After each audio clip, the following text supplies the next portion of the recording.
welcome to my YouTube channel. In today's video we will be discussing about structure of atom, and in this chapter we will be discussing about what is the atom, how it is formed, what are the different theories of atom. But today we are only discussing about atom and its subatomic particles. What is atom? Atom is the smallest particle which cannot be divided into smallest part. That means atom क्या है? सबसे छोटी चीज़ जिसको और छोटे part में हम लोग डिवाइड नहीं कर सकते. जो आटम है वो मेनली 3 पार्ट में डिवाइडेड होते हैं. आटम्स जो होते हैं वो बेसिकली वो 3 चीज़ों से मिलकर बने हैं हमारे, प्रोटॉन, इलेक्ट्रॉन और न्यूट्रॉन. अगर इन तीनों की डिफरेंसेस की बात करें तो सबसे पहले जो डिस्कवरी है प्रोटॉन की उसकी की थी गोल्डस्टीन ने. इलेक्ट्रॉन की डिस्कवरी थॉमसन, जे थॉमसन ने की है.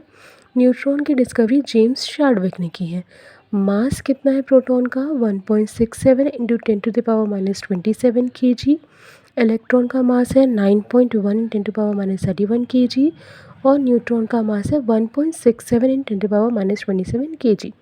चार्ज की बात करें तो प्रोटॉन हमारा पॉजिटिव, इलेक्ट्रॉन नेगेटिव और न्यूट्रॉन हमारा न्यूट्रल चार्ज होता है.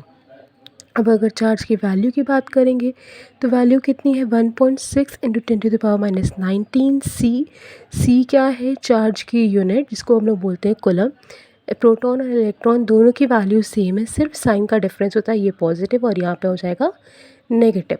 अगर लोकेशन की बात करें, जो प्रोटॉन है वो हमारा न्यूक्लियस के अंदर, इलेक्ट्रॉन न्यूक्लियस के बाहर और न्यूट्रॉन भी हमारा न्यूक्लियस के अंदर होता है. अब ये सब चीज़ें हम लोग, ये न्यूक्लियस क्या है, न्यूक्लियस के अंदर बाहर का मतलब क्या हुआ, हम लोग जब नेक्स्ट टॉपिक पढ़ेंगे उसमें ये चीज़ें ज़्यादा अच्छे से क्लियर हो पाएंगी. अब सिंबल की बात करें तो प्रोटॉन का पी सिंबल, इलेक्ट्रॉन में ई माइनस और न्यूट्रॉन का एन सिंबल होता है. Subscribe for more.